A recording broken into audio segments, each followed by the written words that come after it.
We're a little over a week from getting our grubby cardboard-loving paws all over Final Fantasy, and no doubt you're eagerly scanning for which crack commanders to brew so that you can get your card orders in. This set has an absolutely staggering amount of possible commanders, which is why I've ranked and reviewed every single one of them, so that I can tell you which of them are based and worth your attention.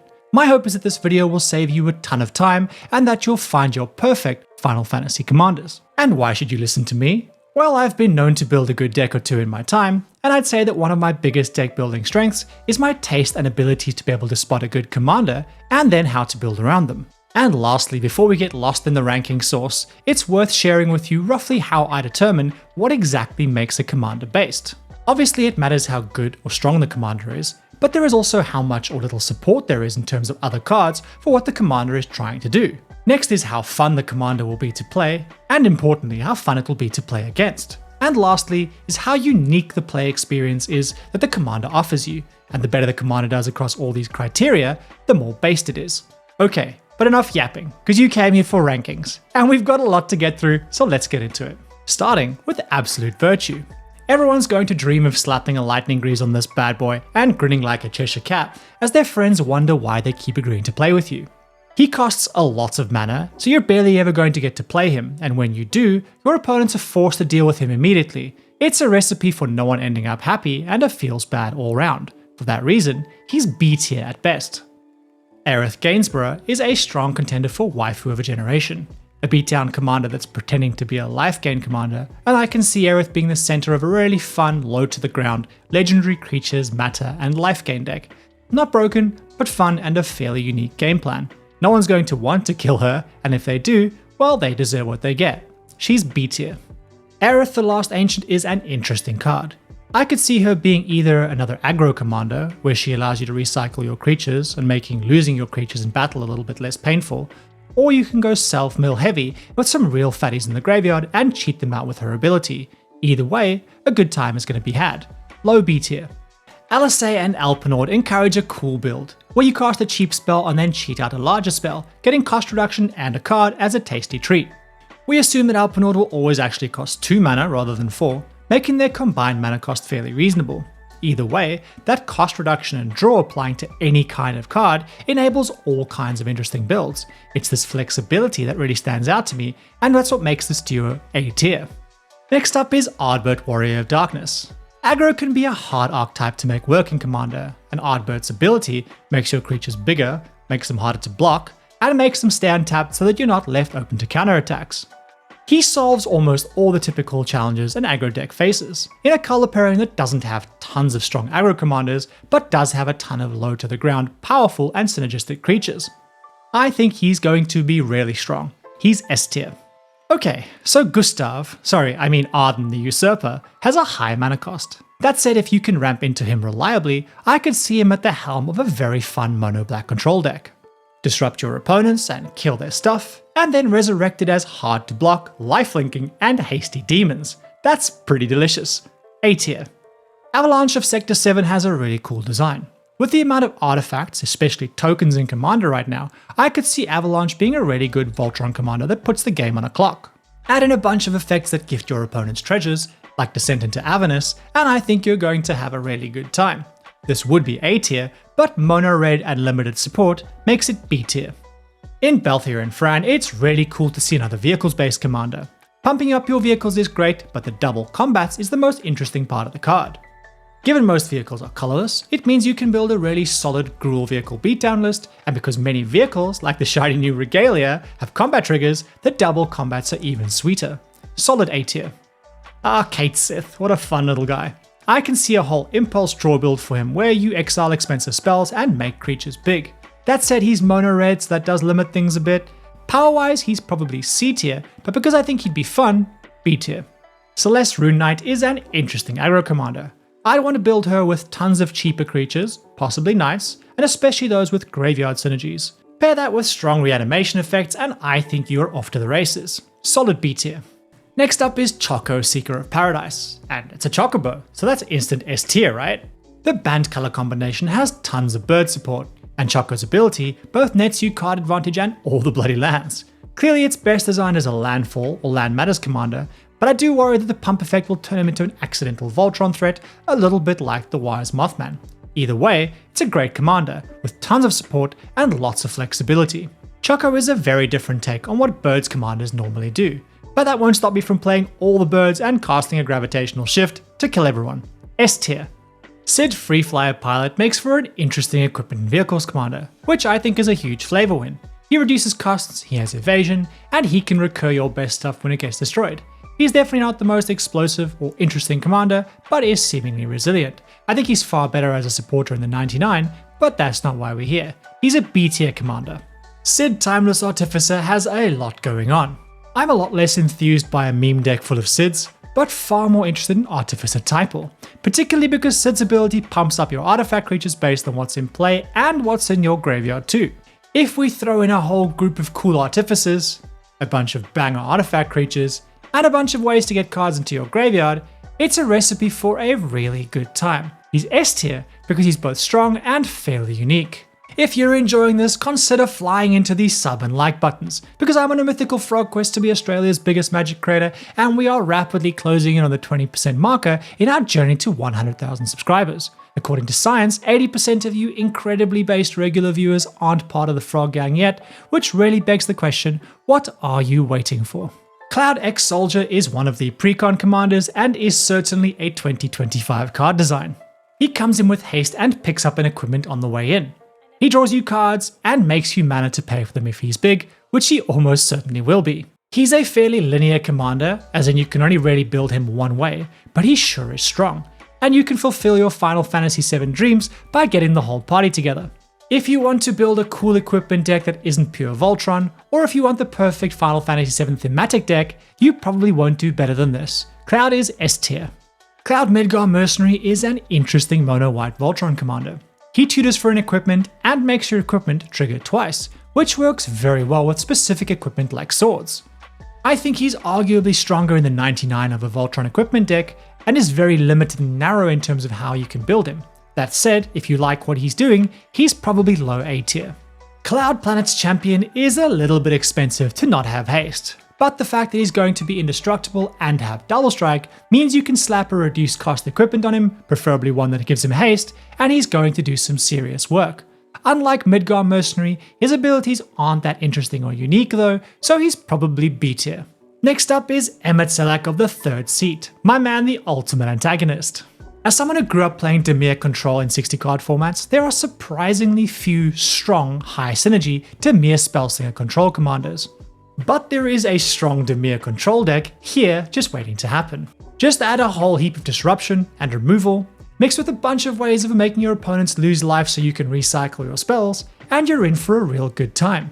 Given you're playing control, your opponents might not have such a good time, but we are role-playing the bad guy here, are we not? His cost reduction also means you can get a whole lot more out of your own cards that already lean into graveyard shenanigans. He's A tier.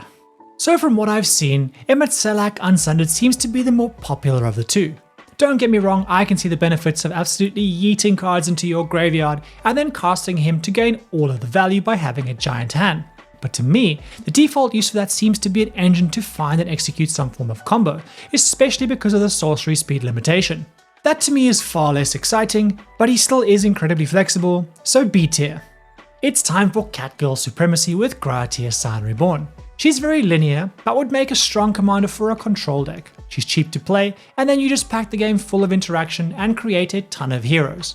A tier. Garnet Princess of Alexandria is going to be the Sithis of the Saga archetype, and Celesnia gives us access to around 70 sagas, so there's a lot of support.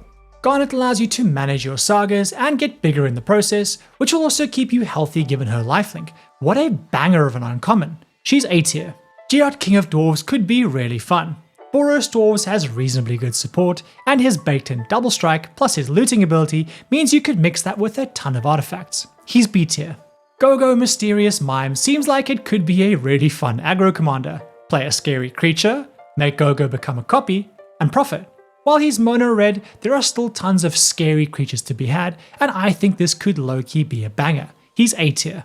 Next up is Hermes Overseer of Elpis, and I could see a mono blue control build that focuses on making the most of the scrying. That said, being mono blue and not that strong, I think he's B tier. Okay, let's talk about Hope S time, and long live the mill dream.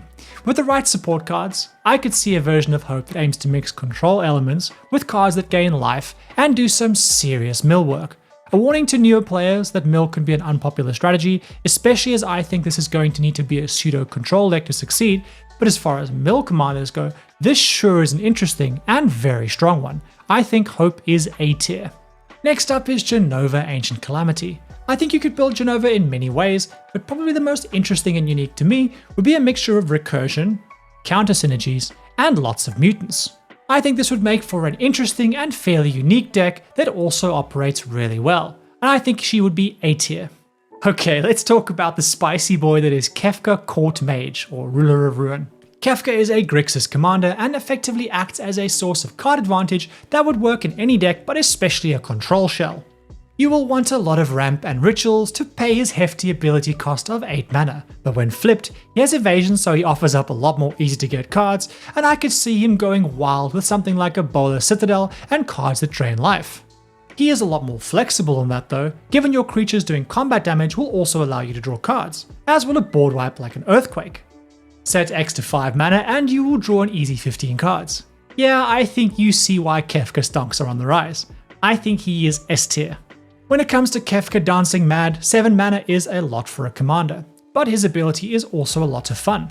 Fill your opponent's graveyards by removing their things, and then bring it back. It is random, so the power isn't guaranteed, but that's the whole point of a gambling commander like this. He is less powerful than the other Kefka, but I would say likely with a much higher potential for fun and hijinks, low A tier. Next up we have Kimari Valiant Guardian. So I played against Kimari as part of the 99 in the Titus precon. He proceeded to copy my Sauron the Dark Lord, and because of the counter synergy in Titus, it felt like I was playing Sauron from Temu. This card can do very silly things in the 99, and I think that will also be true as a commander. His design doesn't force a focused way that you should play him, but it also means that you can build almost any Simic deck that you want, and he can helmet. Whilst not the most powerful commander, because of his flexibility in both his ability and the deck you can build around him, I think he's actually A tier. Kuja Genome Sorcerer is the perfect commander to helm a Rakdos Wizard Spellslinger deck. His wizards give you a clear game plan, and once he flips, it accelerates that plan significantly. You obviously want plenty of non-creature spells, and add in some ways to control the game, as well as a healthy dose of wizards, and I think you're going to have a pretty solid game plan. I warn you, do not sleep on Kuja, because he will do 30 damage to each player by around turn 6 if you leave him alone. Kuja is S tier. Lightning Army of One has an incredibly cool design. She wants to attack, and she has First Strike and Lifelink to make doing that significantly less risky and painful for you. Her ability though is an absolute banger, and you can both abuse it in your own ways, but more importantly your opponents can too by doubling down on your efforts. The fact that both they and their permanents take double damage means this is even more punishing, because blocking becomes very challenging, and even more so if you drop a repercussion. This is certainly a deck that will put the game on a clock, so expect Lightning and you to be a huge target. Lightning is high A tier. Lock Treasure Hunter could be a fun commander of a Rakdos Theft deck, getting you either some treasures or cards to cast. I don't think it's particularly strong, but I think it could be fun, and for that reason Lock is B tier. Okay, holy Voltron Batman, Lice Hex is a banger. She has prowess and makes your non-creature spells cheaper, making her prowess easy to trigger, and then she gets double strike. In a deck with lots of cheap cantrips and protection, give her some evasion and she's going to do absolutely filthy things to people. And I know this because I recently built her as part of a budget challenge in my playgroup, and yeah, she is absolutely fucked. If you haven't already seen a TikTok telling you about how broken she is, I expect you will soon. Even in a budget build, it's quite possible to start knocking out opponents on turn 4. And there's tons of support for all the cards you need, and I'd go as far as to say that she is actually light pause level of strong, and when the dust settles, she may emerge as one of the strongest, if not the strongest, non-CEDH commander from the Final Fantasy set. Lice is S tier. Unfortunately for Minwu White Mage, they are not S tier. 5 mana is a lot for a cleric commander, but that ability giving your board +1/+1 each time you gain life is pretty wild in an archetype that has good support, and that tends to gain a lot of life. It is however monocolored and limited to clerics, so therefore B tier. Next up is Noctis Prince of Lucis, and there's a really cool self-mill artifact recursion deck to be built here that I think could be a lot of fun. Fill your graveyard with tons of artifacts, and then use Noctis as a value engine to bring them back. I could see Noctis enabling all sorts of broken things like Crack-clad Ironworks and you making a lot of mana, provided you have cheap artifacts and a bunch of life to spend. I feel like he's going to go infinite with an old shoe and a paperclip, if that's what you're into, and beyond that, he's just incredibly flexible and I could see him being built so many different yet strong ways. I think Noctis is going to be S tier. Okay, so people are definitely going to want to play the husbando that is Sephiroth's fabled soldier. I think he's going to be a great commander, and you'll want either lots of strong removal or lots of disposable little guys to trigger multiple creatures dying in the same turn to flip him. I'm sure many are going to want to do infinite combo shenanigans with him, and just be aware that he can facilitate that pretty easily if you're a more casual player. Once flipped, the fact that we get an emblem is incredibly strong, not to mention being able to yeet your sacrificial lambs for lots of cards. I'm sure that many are already brewing him and there's likely already video guides out there. Strength and sex appeal wise, Sephiroth is clearly S tier. Sephiroth Fallen Hero can make your little guys much bigger, so I could see an interesting Boros aggro or tokens deck built around him, especially as they can be sacrificed to avoid command attacks. He's not broken though by any means, so I think he is B tier. Sephiroth Planet's Heir is a solid commander for a Dimir control deck, and he becomes your win con. He's fairly uninteresting and boring though, and has a high mana cost, so I think he's B tier. Next up is Faren, and my mind immediately goes to a Celesnia aggro deck where you cast the Mana Dork on turn 1, Sarah on turn 2, and start powering out overtuned legends. There is reasonable support here with lots of chunky Celesnia legendary creatures, but I think the deck will be fairly one-dimensional, and for that reason, B tier. When it comes to Setsa Wandering Gambler, who doesn't enjoy treasures and gambling? Setsa could make a really fun vehicles commander, but not particularly broken. I think Setsa will be B tier. Shadow Mysterious Assassin could be really fun.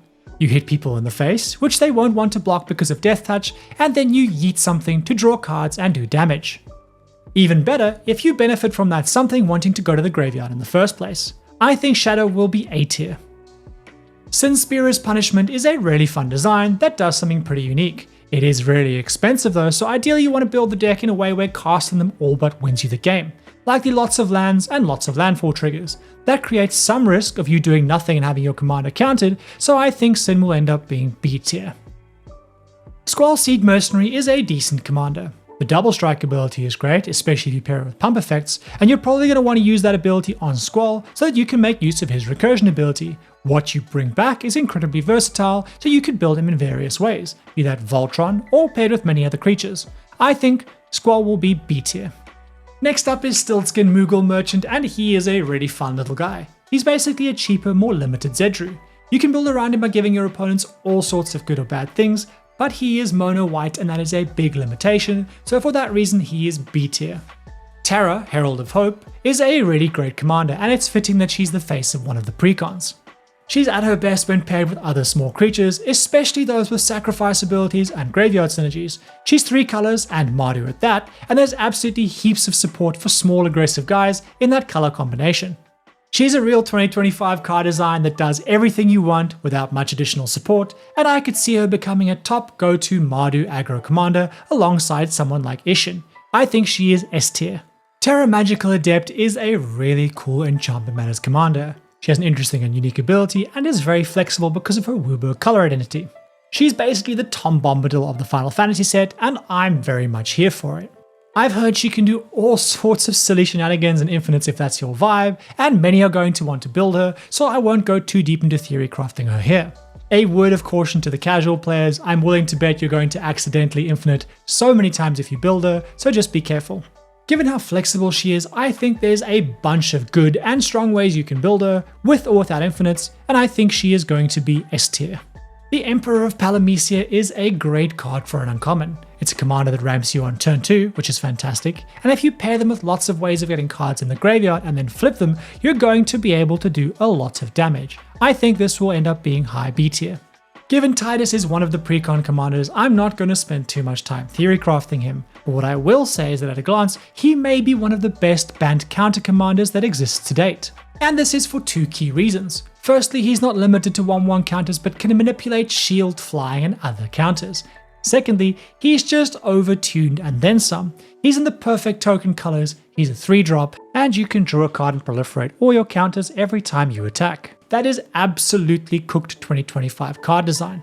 I don't personally love go wide counter or token decks because of the tinkering, but I can't deny that Titus is definitely S tier. Next up, it's time for a waifu in the case of Tifa Lockhart. You've probably already seen a TikTok about the absolute crimes that Tifa can commit, especially in 60 card formats. She won't be quite as busted in Commander because of the density of cards that make her broken is lower, but Commander gives her more time and space to get the cards you need to be able to one-shot someone. The challenge will be keeping momentum to win the game, but tons of people will want to build around her, so someone will either figure that out or not. If she was multicolored, she would be an easy A or even higher. She's an S tier waifu, but a B tier commander. Tifa Martial Artist is pretty interesting. Naya colored, so in the perfect colors for an aggro deck, and especially one that likely wants to use small disposable creatures and tokens to make sure that we can block her ability. I think her downside is that a large creature, probably her, needs to actually deal combat damage for the ability to trigger. I expect her to almost always be blocked or removed, resulting in an all or nothing game for you, which probably won't be that fun. And if you do have fun, someone's going to get absolutely steamrolled and probably killed that turn. I think Tifa will be A tier. Next up is Vaan Street Thief, and I think Vaan is low-key a banger. While he's mono-colored, red has a lot of support for pirates, rogues, and scouts. Hit people and you can steal their cards. Or you can make treasures that you can use to cast your stolen loot and make it harder to deal with your creatures as you build to a win. Really solid for a mono-colored commander. I think Vaan is A tier. Next up is Vincent Valentine, and I can see him being a very solid but basic mono-black control commander. You kill all the things and you make Vincent big. Then you smash faces. Not broken by any means because he dies to removal, but definitely not bad. I think Vincent is B tier. Vincent Vengeful Toner is a great way to make yourself public enemy number 1. Play him, smash face, make him bigger, smash more face, and threaten to take the whole table down. I don't think he's that strong, but he will certainly put the game on a clock if left unchecked, and I think Vincent is B tier. Okay, this is a big one. Let's talk about Vivv. As a spellslinger tragic, seeing Vivv immediately made my brain whir in anticipation. I absolutely love everything the card does, but I have 2 big bones to pick with Vivv. First, the add mana ability is sorcery speed. This is both limiting and it means you're forced to take big sorcery speed turns and likely slow the game down. Secondly, the way Vivv is built encourages you to play lots of cheap or free cantrips or an infinite power loop to power out big or infinite mana ability and use that to win the game. All of this pushes both the power level and play pattern straight into high power, and you're encouraged to head in the direction of infinites or very long terms that mimic a storm deck. I like absolutely none of that, because it usually means boring games and bored friends. By all means play Vivv, but know we're likely talking about a bracket 4 experience or above here, and that environment is much better equipped to interact with your shenanigans. There Vivv likely is S tier, but anywhere else, it's more likely than not going to cause problems in all but the most experienced and level-headed hands. And don't take this personally, my beloved based viewer, but those hands are probably not yours. For the vast majority of us, the only place Vivv should go is right to jail. Okay, while you're in the comments telling me why I'm wrong about Vivv, let's talk about Wandering Minstrel.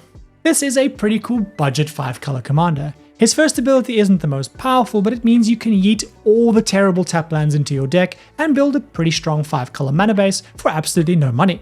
His second ability is pretty expensive, but it acts like a mini Joda-like ability to help you close out the game. I think for many, this will be their go-to commander for a budget Final Fantasy focused theme deck. I think he is B tier. Back to Catgirl supremacy with Ishtala Knights Blessed. Ishtala is a great spellslinger control commander, and you're naturally going to want to proc her with your own spells, but don't overlook that you're often going to get to randomly draw a card when one of your opponents gets attacked. The 3 mana and associated life loss sub-themes in the deck mean you'll be pushed to make really interesting card choices rather than relying on good stuff spells, which I think will result in a really unique and interesting deck, and is fantastic from a novelty and fun perspective. I'd go as far as to say she's probably the strongest Esper spellslinger focused commander to date. I think that my ideal Ishtala deck would look very different to the precon. It would likely be focused around blue with plenty more instants and a lot less creatures. This is probably because of my experience with Simon Wild Magic Sorcerer, who ironically would be a great fit for this deck. All that said, she is probably the precon commander that I am most excited to tinker with, so it's hard not to give her S tier. Yuna Grand Summoner makes a strong counters mana commander. Ramping at 4 mana cost isn't super relevant, but the free counters part definitely is. Then the fact that she gets to move counters around if creatures die is great insurance. She's not as good as Titus, but she is a decent commander and I think she is A tier. Yuna Hope of Spira makes a really cool enchantment creature commander and offers something pretty unique. She reminds me of a Noctis, only better.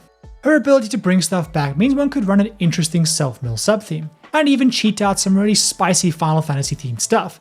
There is a reasonable amount of support for enchantment creatures, and there are over 100 to choose from in Celesnia colors. She is a bit expensive casting cost wise, and she's very focused or linear in how she can be played, but if you like what she's doing, she is hard to beat. I think Yuna is A tier. Board wipes in the command zone are rarely any fun, but I think Zodiac may be the exception. This is particularly because they progress the game. You play them, they edict half the table, and then you make your commander huge so that you can whack someone in the face. That sounds pretty good to me, and I'd be very tempted to make a Black Devotion deck based around him. I think Zodiac is A tier. Last but not least, we have Zenos, and at least to me, this is why we play Commander. Zenos has such a unique effect on the game, and an effect you can't get from almost any other Magic card. I would play him as a control commander, where you get him into play and then keep yourself alive as you drain tank your way to victory. Yes, playing Zenos means you are picking a mortal enemy, but therein lies the fun and challenge. That person doesn't want to die, and your opponents will suddenly be very interested in keeping them alive. I hear plenty of people say they want to be the arch enemy at the table, and often that just means playing an overpowered deck and living out of power fantasy at the table's expense, but now we have a real arch enemy commander, and I think it's going to be peak fun. He isn't the strongest commander in the set, but based purely on what he does to the game, Zenos is S tier. After all this, you may be wondering, well, which of these do I build? I think any of the commanders on this list are well worth looking into, and anything that's not here probably isn't worth the time. My personal picks of the commanders that I'm most interested in building are Ardbert, Sid, Kuja, Lice, Zenos, Emmett Selach, Hope S-Time, and Lightning. Okay, that's a lot, and it's at this point that I want to address two elephants in the room. The first is that there are a bunch of very spicy reprints that will be appearing in Final Fantasy packs. The vast majority of these are very powerful cards and commanders, most of which are CEDH staples. If you're a seasoned player, you will know to treat these with care. If you're a new player, be warned. Do not just build these as commanders because they're likely going to get some very weary eyebrows, especially Joda. Just don't do it. Then secondly, I've obviously cut this list off at B tier or we would be here all day. There is a link to the full doc in the description if you want to see the rest of the commanders and what I think about them. Also a caveat in that all my views come from without having watched much content about the set and no videos about why this commander is absolutely broken by creators like Veggiewagon or Moldhound. This means I may have missed some tech or doubled up, but again, I've not been on the TikTok grind. Let me know in the comments whether you agree on my assessments or think I'm wildly wrong or have missed something. And if you enjoyed this, please fly into the sub and like buttons because this was a lot of work and I'd like to know whether I should do this again next set. As always, thank you for being here.